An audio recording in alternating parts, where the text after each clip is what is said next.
3 projects have been funded under this grants program, and the biggest grants announcement is $15 million for the Sports Precinct here in Orange.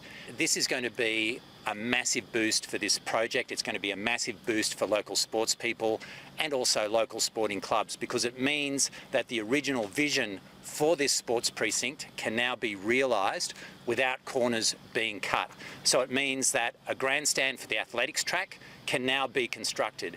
It means that full spectator seating can now be installed. When we stood out here a few weeks back last year, there were concerns raised that there were going to be potentially some corners cut to fit in with the costs.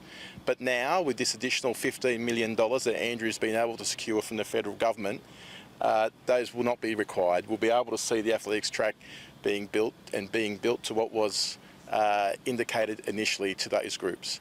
We'll be able to see the seating increased in the grandstand for the sporting precinct. For this money, to the local member, Mr G, to the federal government, Albanese government, thank you.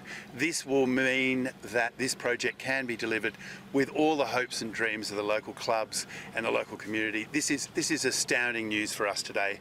We have been looking at scope reductions and corners being cut, and this will allow this to become a flagship project for the regions. I congratulate the government on their vision. I'll give you an example. The $15 million will be used if we looked at one item. A grandstand for 1,000 seats might cost in the order of $15 or $16 million. So that gives you an example of the scale of this funding today. So we were looking at a situation where in the future we might not have been able to afford a grandstand for the athletic stadium. So that gives you the idea. This will now, one example being, allow us to guarantee a grandstand for the athletic stadium. And we expect this project to end early 2027. The 8 fields that are being constructed behind you now should be operational by next spring. The turfing of the first 4 fields comes into play at the end of January, end of this month. The second 4 multi-purpose fields will be turfed at the end of February.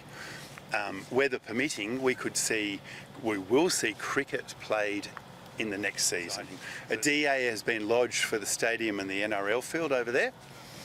Once that goes through the Heritage Department and the planning authorities, we would expect to be releasing tenders mid this year, which would allow construction to begin later this year. Young athletes want to know when the athletics track will be built, what's going to happen with it. I get asked that all the time. Sporting clubs are so keen to get their groups and their teams training and playing on this ground. So in terms of the sporting health and the sporting life of this region, it is a massive boost, and I think that really is something to celebrate.